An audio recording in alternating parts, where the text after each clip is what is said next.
nama saya Gani Pradini Espar MM, salah satu dosen dari program studi S1 Pariwisata Universitas Nasional.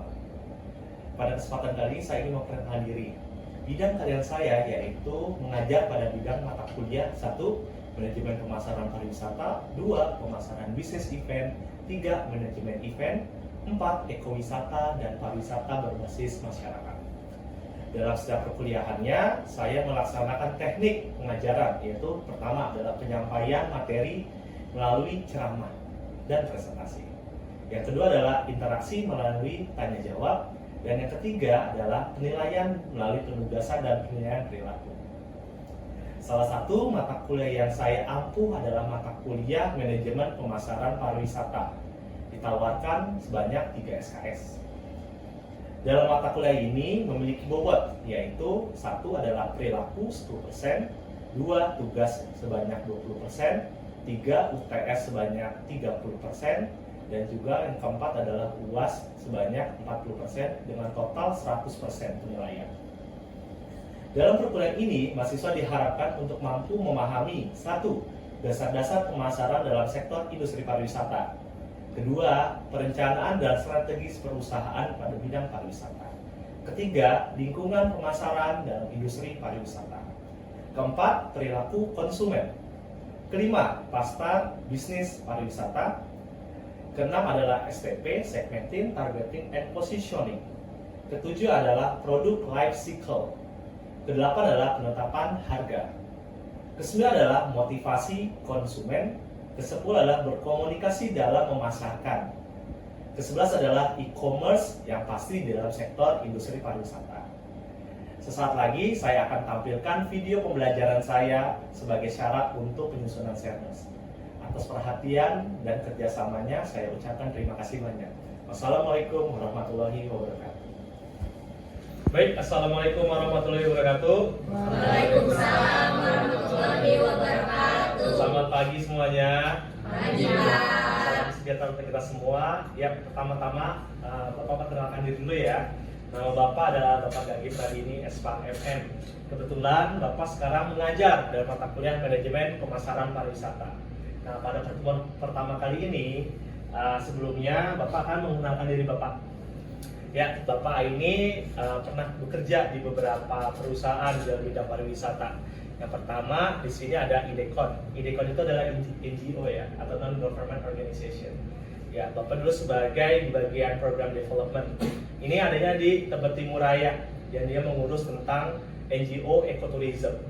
Selanjutnya Bapak juga pernah dulu kerja di Glory atau Glory Tour atau PT Glory Anugerah Wisata. Ya, Bapak sebagai tour consultant di sana ngurusin apa sih? Ngurusin kayak isu tiket, buat package tour dan sebagainya. Nah, Bapak juga pernah dulu kerja di PT Eka Boga Inti. Ada yang tahu Hokben? Siapa yang tahu tunjuk tangan? Siapa yang suka Hokben? Oke. Ya, Bapak dulu juga sebagai supervisor di sana. Bapak dulu MT di PT Eka Boga Inti atau Hokben. Bapak penempatan di Plaza Semanggi, Jakarta. Nah, setelah itu Bapak kuliah di Pancasila. Terusnya kuliah melalui tawaran kerja jadi staf penyelenggara mutu dan juga general affair. Nah, terusnya pernah juga punya PT Indonesia Agribisnis Multimedia, ini khusus untuk IO. Nah, dan barulah Bapak di UNAS ini sebagai dosen. Ya, salam kenal semuanya ya. Oke, sebelum kita mulai perkuliahan, ini foto-fotonya dulu bisa dilihat. Nah, di sini ada foto-fotonya zaman dulu masih muda ya. Sekarang sudah agak lebih dewasa. Oke, sebelum kita mulai perkuliahan, Bapak akan membacakan sedikit tentang rencana pembelajaran semester. Jadi, di mana nanti kita pada semester ini akan mengikuti urutan atau step by step dalam kegiatan pembelajaran ini, ya. Oke, kita langsung lihat KTS-nya ya sebentar.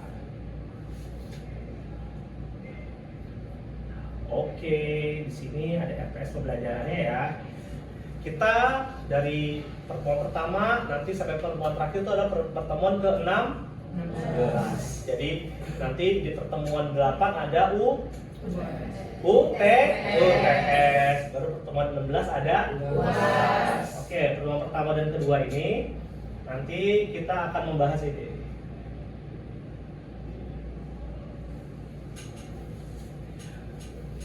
Pengertian pemasaran pariwisata, konsep inti pemasaran, filosofi manajemen.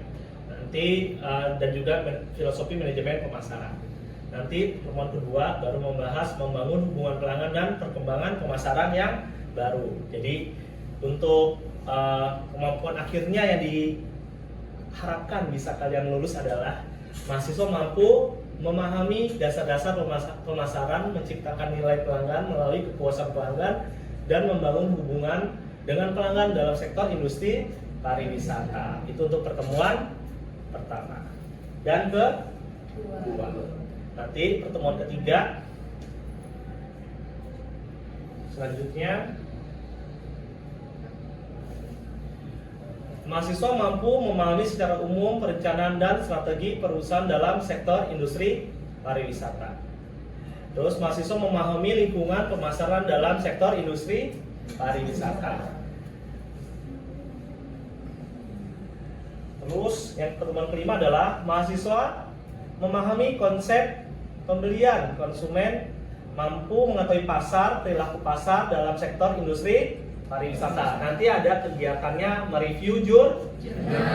Jadi biar kalian tahu hasil-hasil penelitian, biar nanti dari situlah update pengetahuan kalian terbangun, ya.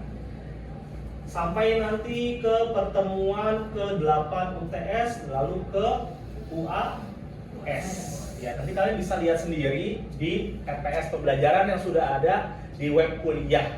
Jadi kalian bisa download sendiri. Terus gimana sih kontrak perkuliahannya? Kita lihat ya kontrak perkuliahannya. Oke, di sini kalian bisa lihat kontrak perkuliahannya. Lihat dulu. Sebentar. Oke, kontrak perkuliahannya. Nanti ada tugas 1 dan tugas 2. Nah, tugas 1 dan tugas 2 itu adalah 20%. Jadi 20% bagi 2.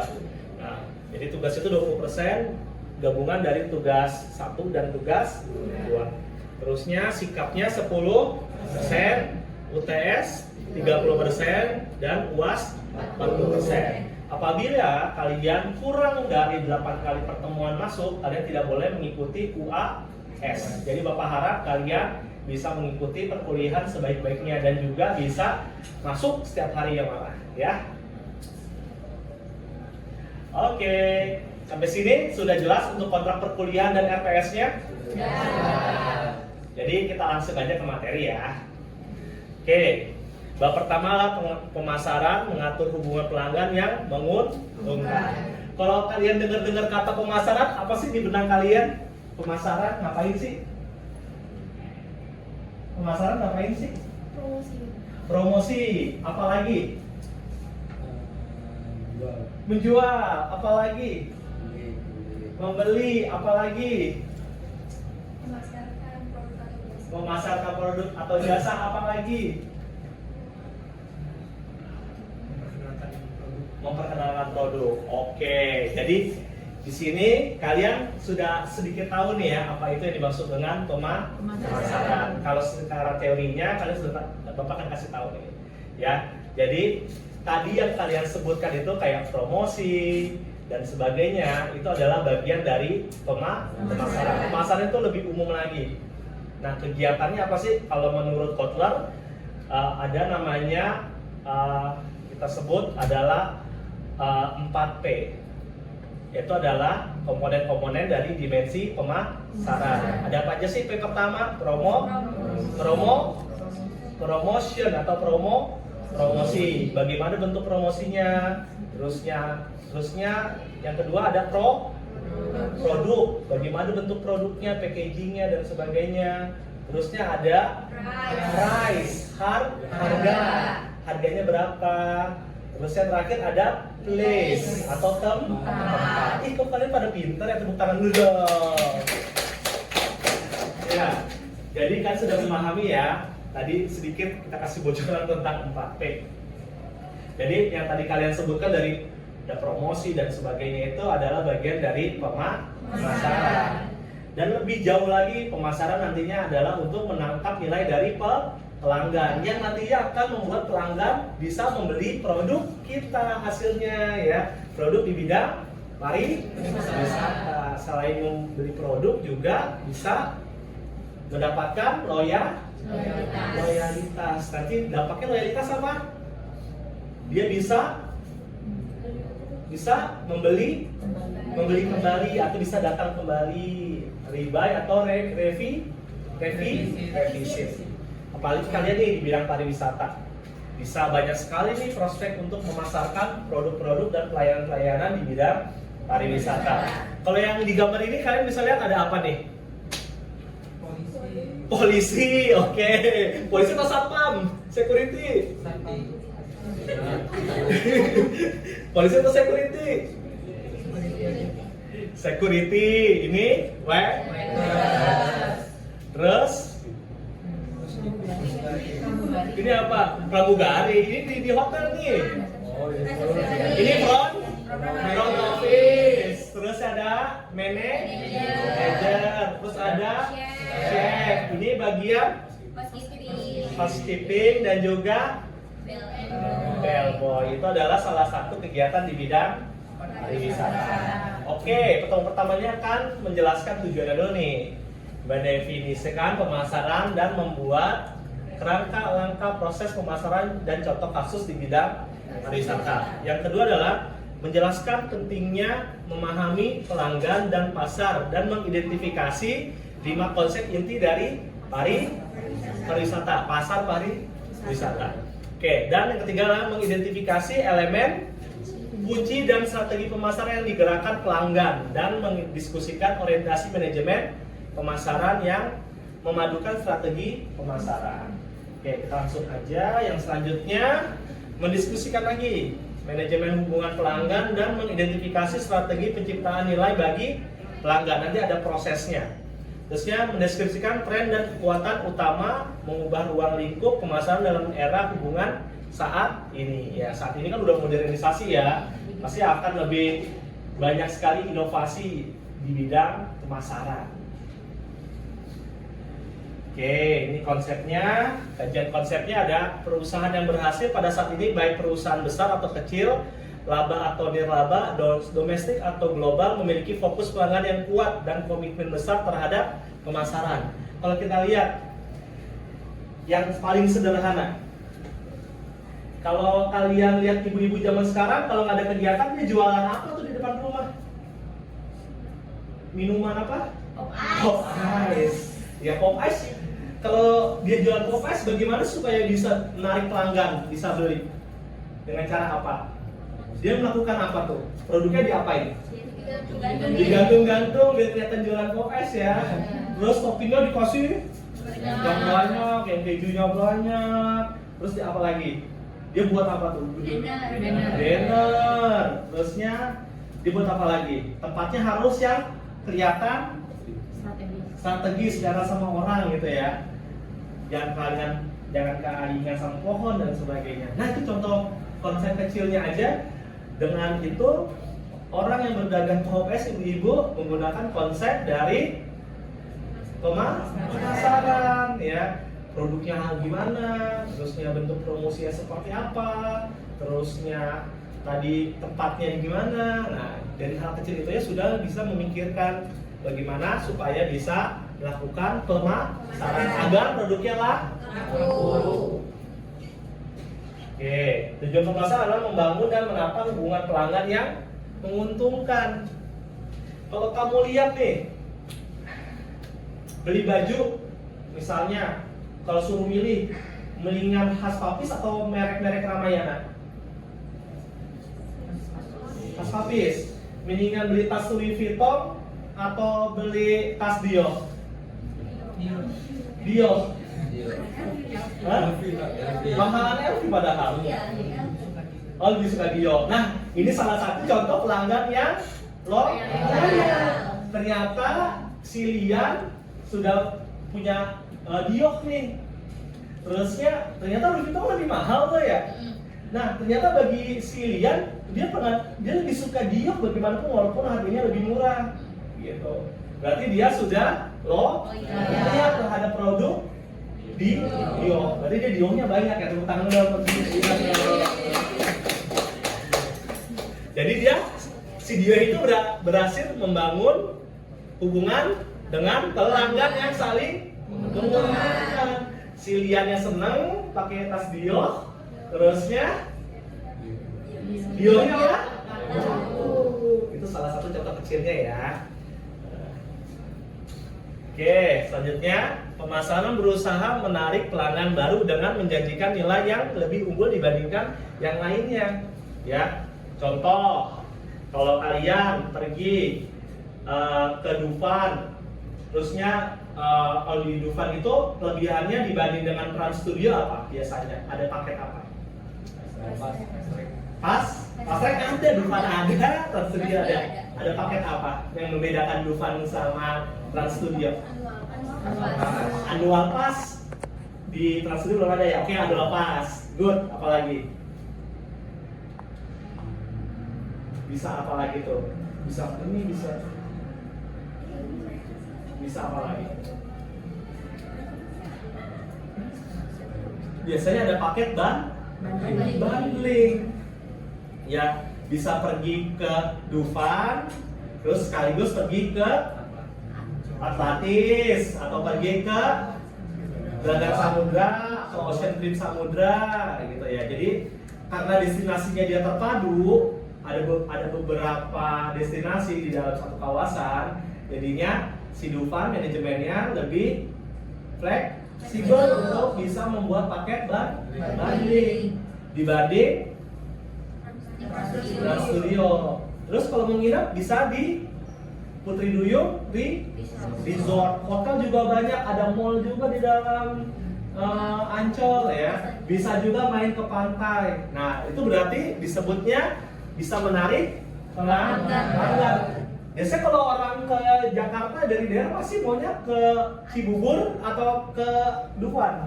Ke Ancol, Cibubur kan Trans Studio. Atau mau ke Dufan, Jakarta. Karena menarik ya. Oh iya, ini menarik ya. Untuk ada paket bundling, gue dari Jonggol lah mau main lah kesana. Gitu misalnya contohnya ya. Oke, lanjutnya adalah pemasaran beroperasi dalam lingkungan global dinamis yang dapat dengan cepat membuat strategi pemenangan di masa yang lalu menjadi ketinggalan zaman. Jadi bagaimana supaya kita yang membuat tren gitu ya. Kita dulu kalau kita lihat di produk pariwisata salah satunya minuman, makanan. Namanya minuman ya, dia lebih tepatnya minuman. Namanya es Milo dulu jadi tren ya.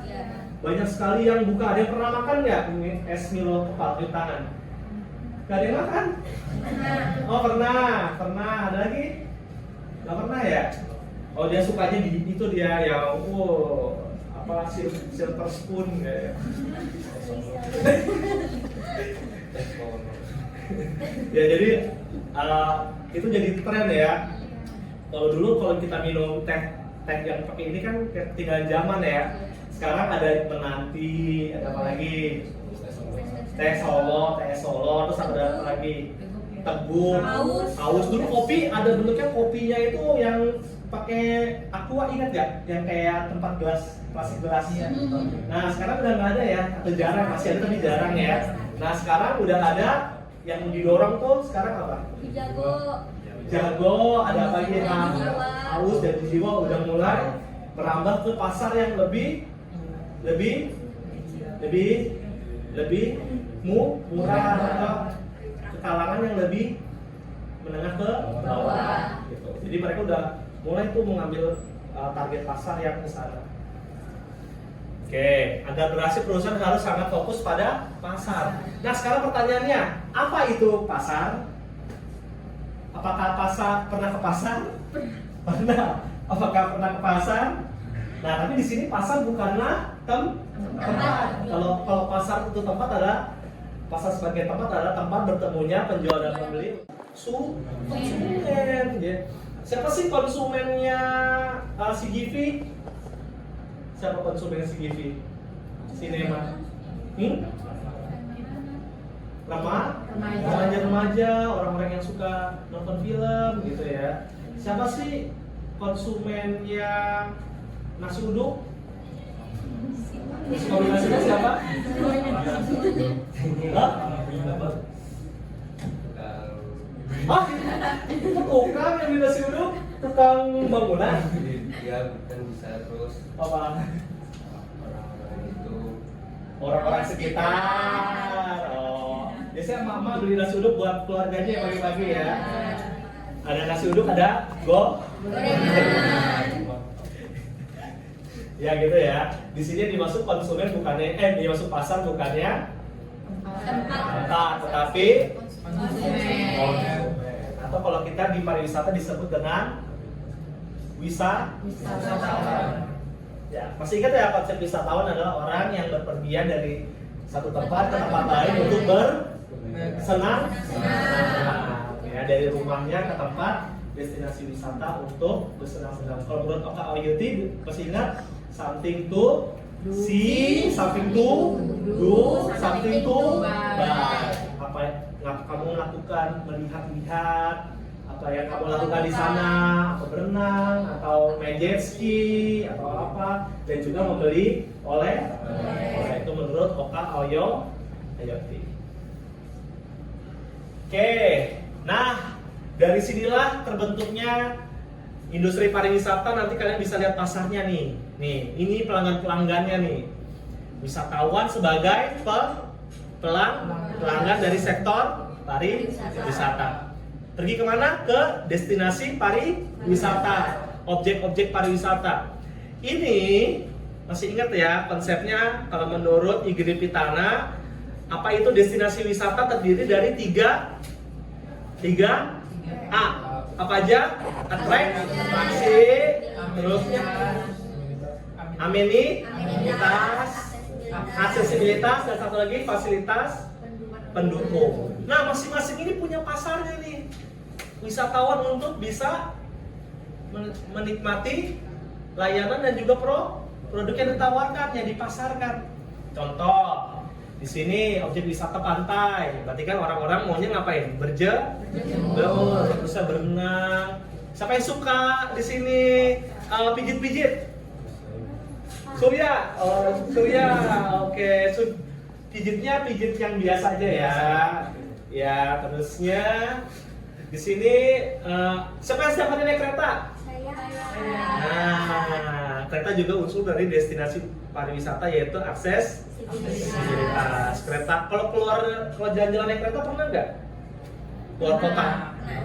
Nah ya. Terusnya pernah makan nggak di restoran? Nah, kalau lihat makan restorannya di mana? Sukanya? Di arah mana? Mana? Kemang, Menteng, GI, PI, Singapura, Swiss, mana Ho Chi Minh? Kemana? Mikir aja makannya mikir mana? Terakhir paling kerja sama teman-teman sih Pak di apa? Di yang sama Dinda. Gimana? Namanya apa? Di apa sih? Yang sering ngajarin tugas itu Lama nih. Gimana? Iya Mall Puri. Coba maju dulu untuk dia tepuk tangan dong. Coba lihat maju sini. Dian, kenapa kamu mau makan di situ? Alasannya kenapa? Pasti ada yang membuat kamu tertarik makan di situ di Mall Puri. Apa nama restorannya? Ingat nggak? di Solaria. Oh, Solaria. Oke, Solaria apa yang membuat kamu menarik? Pertama, Pilihan menunya banyak. pilihan menunya banyak. Berarti kalau menu masuknya ke produk. Terusnya Tempatnya nyaman. tempatnya nyaman. Kalau tempatnya nyaman berarti tempatnya nyaman, terus mudah diakses, terusnya gampang dilihat, ya place. Terusnya harganya gimana? Harganya murah. Harganya murah, terjangkau, berarti masuk komponen price. Terusnya terakhir warna ungu saya suka Pak gitu. Oh, nggak suka. Karena apa? Karena saya ingat aja udah kalau makan di Solaria gitu. Iya, mungkin karena mudah juga. Oh, jadi brand equity-nya udah masuk data kamu. Maksudnya mereknya sudah loyal kamu sama itu ya, udah kayak top of mind. Oh ya, saya kalau mau makan harus di Solaria gitu, top of mind. Oke, gue tepuk tangan dong untuk dia.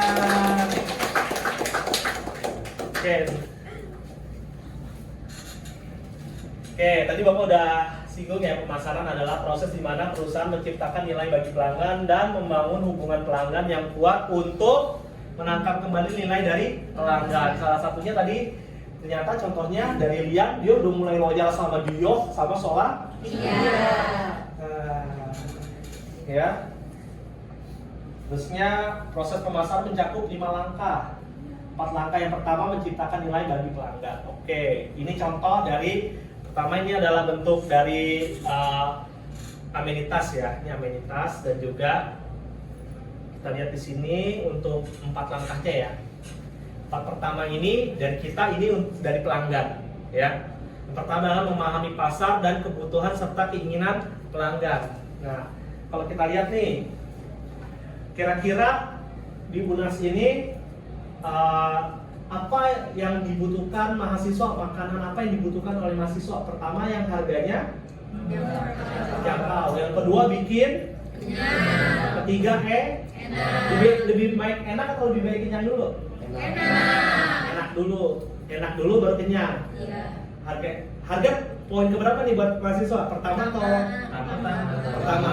Harganya murah, enak, yang terakhir bersih. Mau kalian kayak orang India perindapan gitu kan? Nggak mau ya. Jadi masa udah nggak cuci tangan gitu kan? Pokoknya bersih. Nah, berarti kita udah tahu nih, oh pasar sih pengennya yang enak, yang murah, yang enak, terusnya yang kenyang dan bersih. Itu kebutuhannya. Yang diinginkan apa yang diinginkan? Makanan apa? Bentuk makanannya apa? Mie ayam. Yang biasa apa? Warteg. Nah, jadi pengen bentuknya adalah keinginannya adalah makanan-makanan warteg. Makanan warteg itu makanan siap saji loh. Dan dia itu sangat modern karena modernnya dia touchscreen ya. Jadi mau ini langsung disajikan. Nah, anak mahasiswa itu udah masuk kebutuhan sama keinginan mahasiswa tuh. Pengen yang tadi yang bentuknya makanannya enak, murah, enak, kenyang dan juga bersih. Bentuknya apa? Warteg. Berarti udah bayar berapa ya? Gua kayaknya bakal buat warteg nih di dekat kampus. Kalau misalnya punya ide bisnis. Nah, terus jadi kalau kita lihat pemasaran berarti adalah seni dan ilmu memilih target pasar dan membangun hubungan yang menguntungkan dengan target pasar tersebut. Jadi bagaimana si produsen atau supplier bisa mendapatkan konsumen dan juga bisa si pelanggan bisa membangun hubungan yang menguntungkan dari kegiatan pemasaran untuk produsen. Tadi bisa mendapatkan apa tadi? Loyalitas. Terusnya bisa revisi. Terusnya bisa apa lagi? Buy atau beli kembali. Bisa merekomendasikan ke pelanggan atau wisatawan yang lainnya. Syaratnya harus dia yang puas akan produk dan pelayanan kita. Baik, seru apa seru? Oke. Nanti kita lanjut lagi di pertemuan berikutnya. Dari Bapak kurang lebih mohon maaf. Wassalamualaikum warahmatullahi wabarakatuh.